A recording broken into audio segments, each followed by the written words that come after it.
오늘 제목은 그 별이 머무는 곳에라는 제목입니다. 예전에 저희들이 어렸을 때 중고등학생 때는 방송 라디오에서 별이 빛나는 밤에 뭐 이런 게 있었습니다. 근데 그 별이 빛나는 밤에도 누가 DJ였냐에 따라서 나이 차이가 이제 구분이 되는 거죠. 그래서 제가 어렸을 때는 아마 이문세였던 것 같습니다.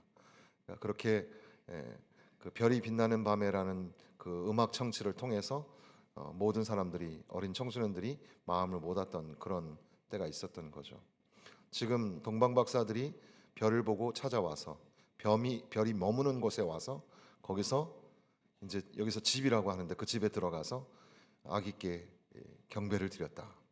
여기 동방 박사들은 당시에 점성술사였고 또 전문직을 가지고 있는 천문학자들이었습니다. 이 사람들은 별을 연구하고 시대를 알아맞히는 그런 일들을 했던 사람들이죠. 굉장히 지혜로운 사람들이었고 또 그 가문과 혈통을 가지고 있었던 그런 사람들이었습니다. 그런 사람들이 이제 무리를 지어서 별을 보면서 따라오게 되었다.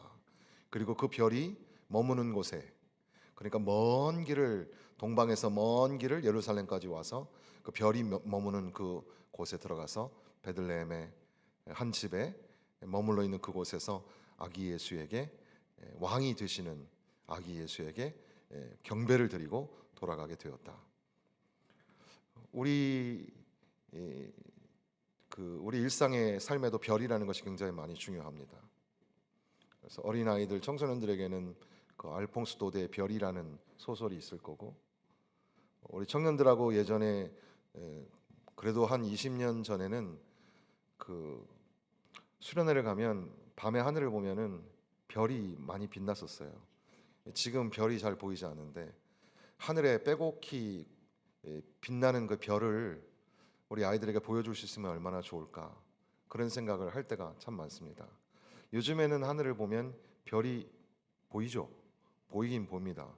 북극성이 보이고 북두칠성, 적어도 그 정도는 보이는데, 어쨌든 그 북극성이 방향을 가르쳐 주기 때문에 우리 인간에게 있어 굉장히 중요한 별이기도 합니다. 역사 속에 가장 그 중요한 별 중에 하나는 소위 그 헥사그램이라고 하는 다윗의 별이죠. 다윗의 별. 다윗의 별이라는 것 자체가 원래는 다윗의 방패라는 뜻인데, 마켄 다비드라는 것은 다윗의 방패라는 말인데, 이것이 지금은 이스라엘의 국기를 상징하고 또 유대교를 상징하는 그런 별이기도 하고, 뭐 미신으로는 그 별이 뭐 귀신을 물러내기도 한다 이렇게 얘기하는데, 그 다윗의 별과 기독교하고는 별 상관은 사실 없습니다. 또한 보통 이제 많은 천문학자들이 연대기 측정을 하면서 여기 지금 예수님이 탄생하시던 때에 동방 박사들이 보았던 별이 뭘까, 그런 걸 막 연구를 했습니다.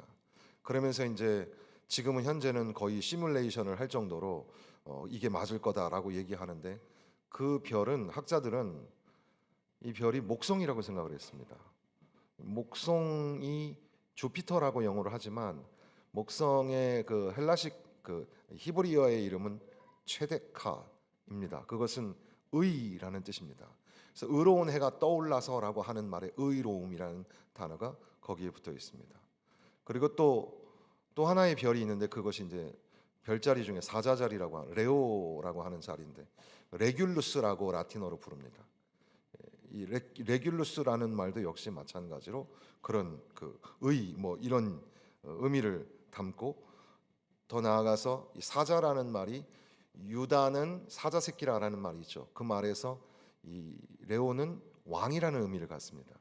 그래서 이 두 별이 한꺼번에 만났을 때 환한 빛을 내었을 거다, 뭐 이렇게 얘기를 하는 거죠. 근데 그건 뭐 성경에 나오는 얘기가 아니니까 믿거나 말거나입니다. 어쨌든 그렇게 우리의 삶에 별이 있는 거죠. 지금 우리 교회도 별입니다. 보통 우리 교회를 부를 때 별빛교회라고 부르시던데, 사실은 한자적으로 보면은 보통 한자는 앞에 단어가 뒤에 단어로 수식하죠. 형용사가. 그래서 이 광성이라는 것은 빛나는 별이라는 뜻이겠죠. 빛나는 별. 그러니까 빛나는 별, 이 별이 있는 이곳에 여러분들이 모여 있는 겁니다. 동방 박사들은 별이 환하게 빛나는 것을 보았습니다.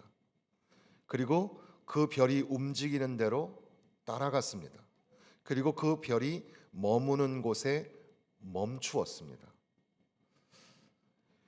이 별은 하나님의 그 아들이신 독생자 예수님의 탄생을 알려주는 그런 별이었는데 그 별이 움직이는 대로, 그러니까 오늘 우리들도 하나님이 보여주시는 사인을 따라, 예수님께서는 나는 세상의 빛이라 말씀하셨는데 주님의 빛이, 영광의 빛이 비춰질 때 그 빛을 보고 그 빛을 따라가고, 다른 곳으로 가지 말고 그 빛을 따라가고, 그리고 그 빛이 머무는 곳에, 그 별이 머무는 곳에 나도 머물고,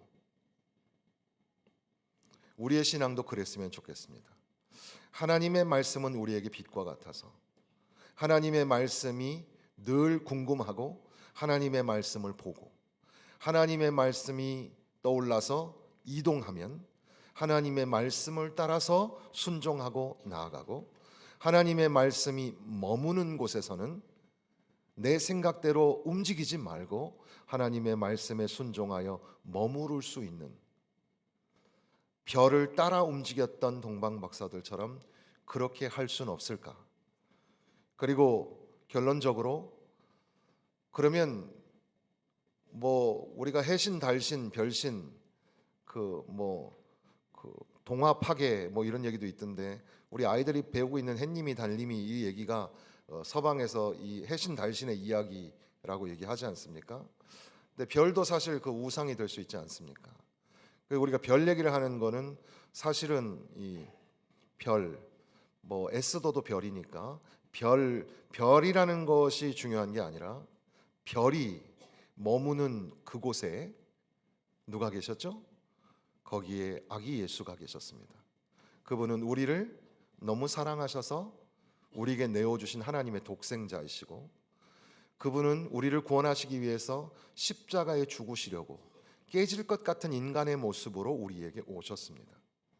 그리고 그분은 십자가에서 죽으시고 사흘 만에 부활하셔서 우리에게 부활의 소망이 되고 천국과 영생을 선물로 주시는 하나님의 사랑, 하나님의 은혜, 그것이 바로 아기 예수, 오늘 성탄절에 즈음하여 예수님의 모습이었습니다. 동방 박사들은 별에게 절한 것이 아니라 동방 박사들은 아기 예수께 절을 합니다.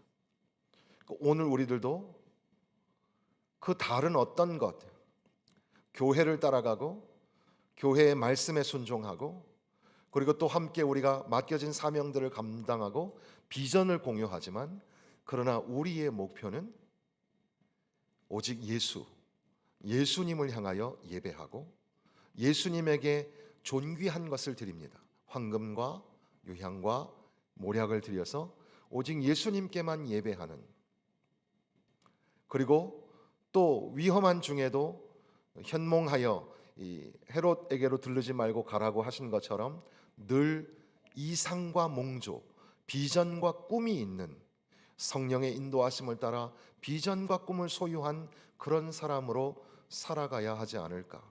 2023년도 성탄절을 맞이하면서 별이 머무는 곳에, 바로 그 자리에 탄생하신 아기 예수께 경배와 찬양을 올려드리고, 바로 그 예수님 때문에 기뻐하고 감사하는 우리 광성의 모든 어르신들과 모든 우리 장년부와, 그리고 청년들과 학생들과 어린이들과 어린 영아들에 이르기까지 모든 성도들이 되시기를 주님의 이름으로 축원합니다.